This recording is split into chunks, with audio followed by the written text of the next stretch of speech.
Oops, I did it again. I packed up my shit and I moved. Y'all thought I was gonna break out into a little song and dance, huh? Nah, it's not really my style. But yeah. Long story short, I moved again. I'm no longer in New York City anymore, which I'm sure if you've been following my channel for a minute, you've seen a couple of videos where I'm like, I'm not happy here. I gotta find somewhere else. Tried it out. It's not for me. Yada yada yada. Well, I'm a man of my word, and yeah, I upped and moved again, a little bit sooner than I thought I would.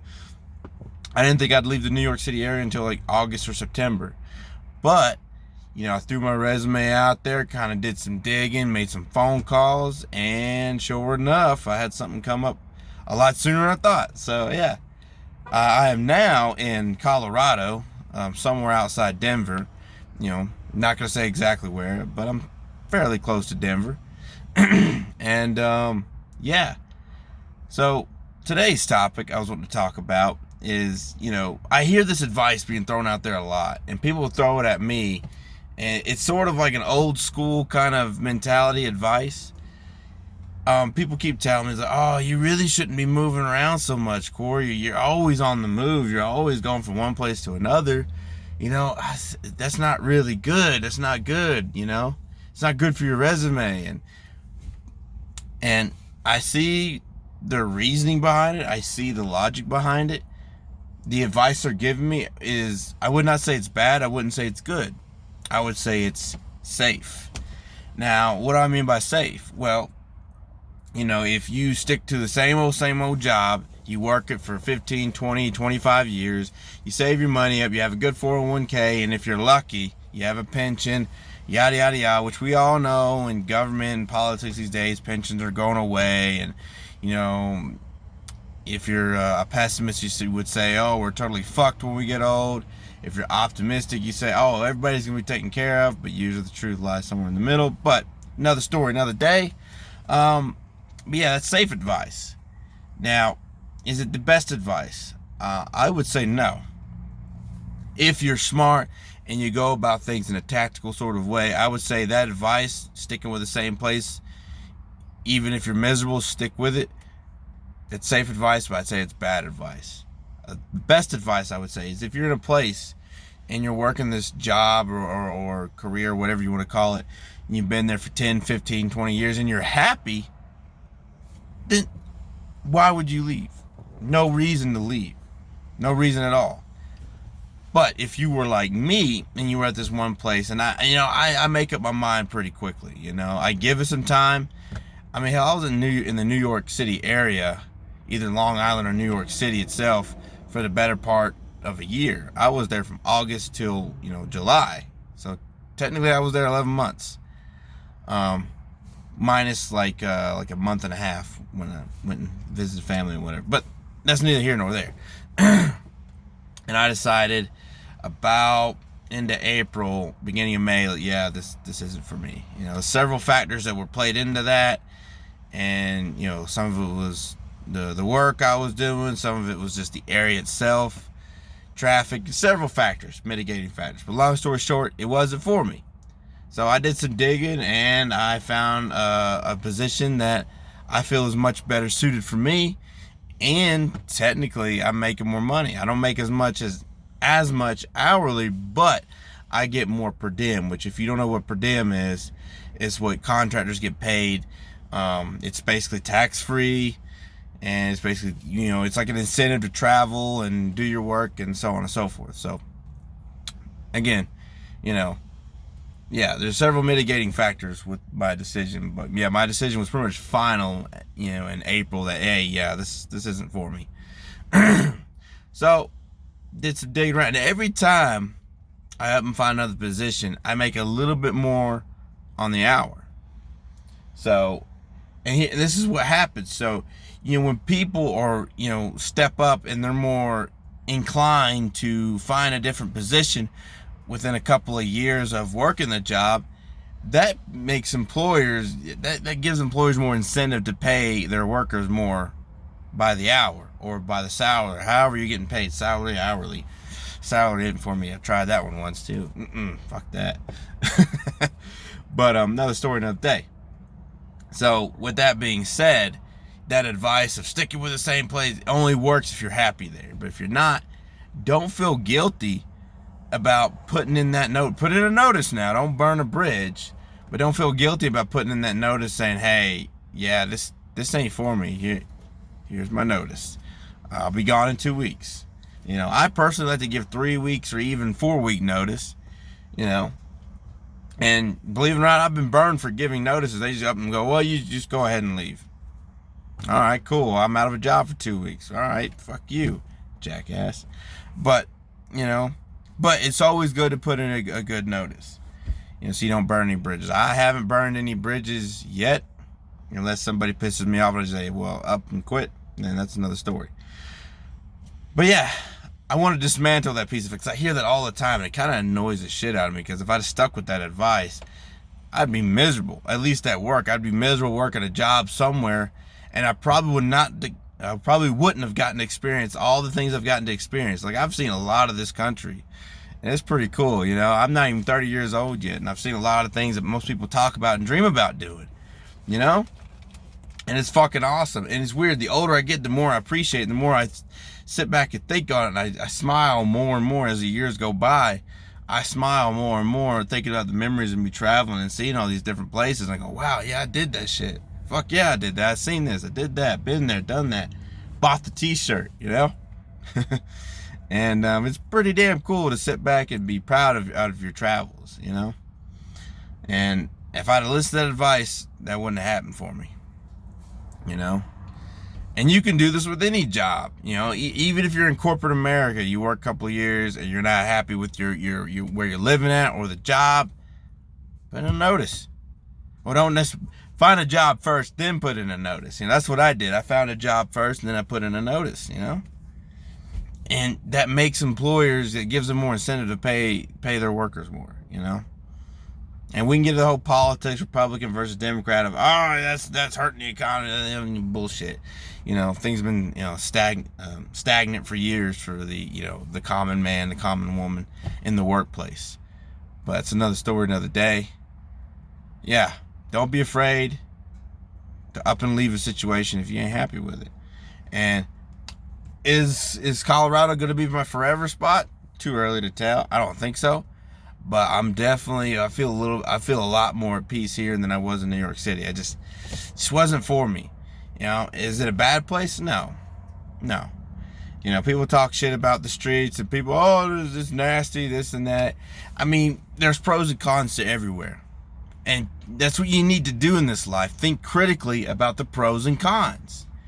Don't be a fucking sheep and listen to what everybody on social media is and what everybody says. Hell, don't take anything I say 100%.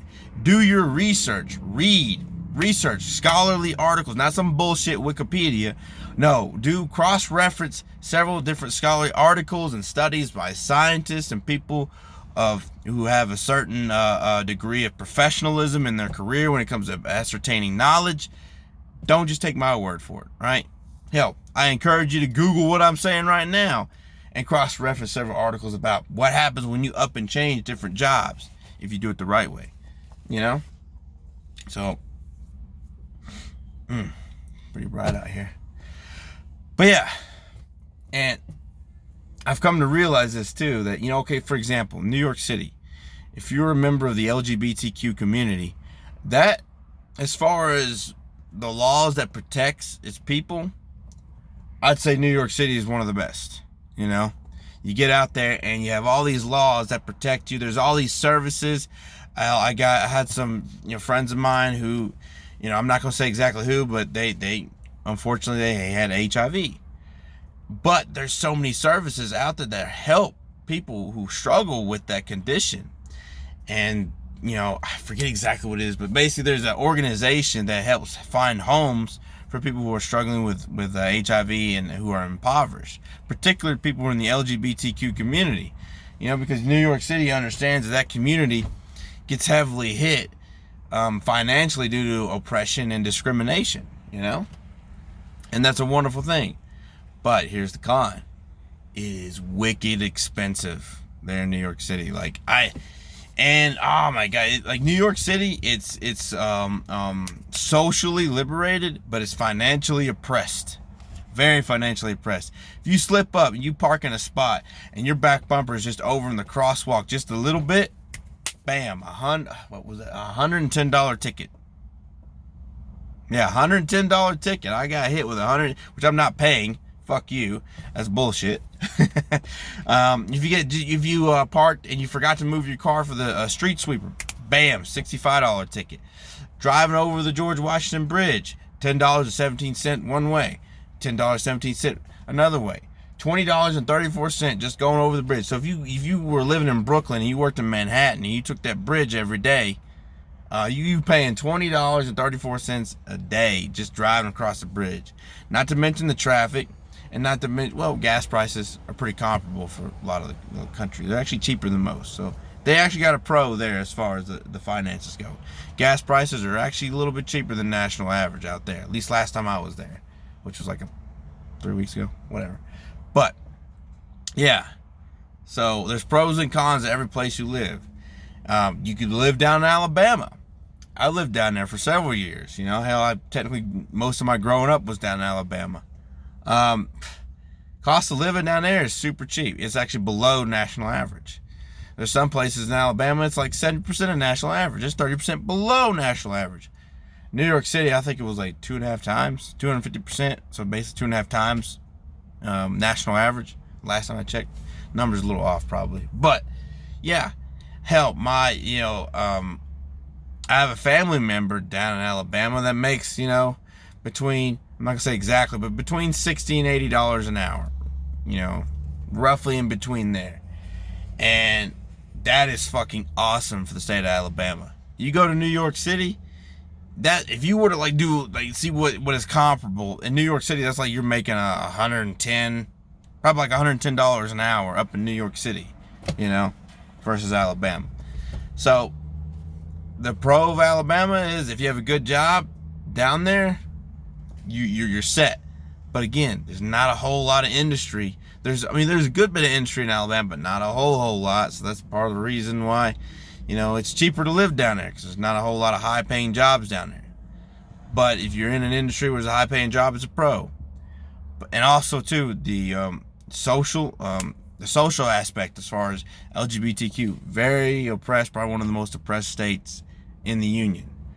But again, let's not be sheep here and just assume that Alabama is just nothing but a bunch of hicks who just try to burn everybody at the cross and shit. No, it isn't quite to that extreme. I'm sure you've heard that, especially if you're in the LGBTQ community. You've heard this. It's not to that extreme. See, stories in life. Find myself a prop real quick. Quarter. Stories in life are a lot like, the good old-fashioned American quarter. And see, if you got an old school quarter, I think before the year 1977, if you took a quarter and you split it down the side and you look down the sides of the quarter, being a little impromptu here, and you split down the sides of the quarter, you would see that the quarter is actually half copper and plated with nickel. It's half copper, half nickel. Damn it. Hell, even the new school quarters are just like that too. You take this quarter up, right? I hold in between two people who've never seen a quarter a day in their life. You see one side, they say it's about some guy wearing actually it's a woman. It's about some woman wearing a strange suit, right? And another side would say it's some guy with a weird hairpiece, right? And if you didn't let the other side see what the other side sees, if you get what I mean, they might end up in an argument, arguing back and forth about, no, it's about a guy with a weird hairdo. No, it's about a woman wearing a weird suit. They argue back and forth. And they end up getting a fist fight, beating the shit out of each other, right? When the truth of the matter is really, it's just a piece of metal that is, if you can see that copper ring, half copper plated with nickel. That's what the American quarter is. It's just a piece of metal that's 50% copper and I think 50% nickel and plated with nickel on both sides. That's what the American quarter is. And the value is what people put into it. The social aspect of what people put into it. You know? And that's what happens with a lot of stories in life. People get into these arguments in life, you know, over two different points of view, and they're both half right and they're both half wrong. So again, you know, don't go with the group mentality, the group talk. Don't be a fucking sheep. Again, do your research, scholarly articles, cross-reference, talk to fucking people who are down there. You know, don't just assume. Assume cuts you off from a lot of joys in life. If you're assuming all the time, you could be assuming right, but a lot of times you're assuming you're halfway right and 100% wrong. So remember that. But getting on 16 minutes here, so I'm gonna go ahead and wrap this up. But again, yeah, I know it's been a minute, but I guess this is how I do. And kind of run out of topics to talk about on YouTube anyways. But anyways, if you're still watching, thank you for watching. Hell, if you're still watching, here's a little test. If you're still watching,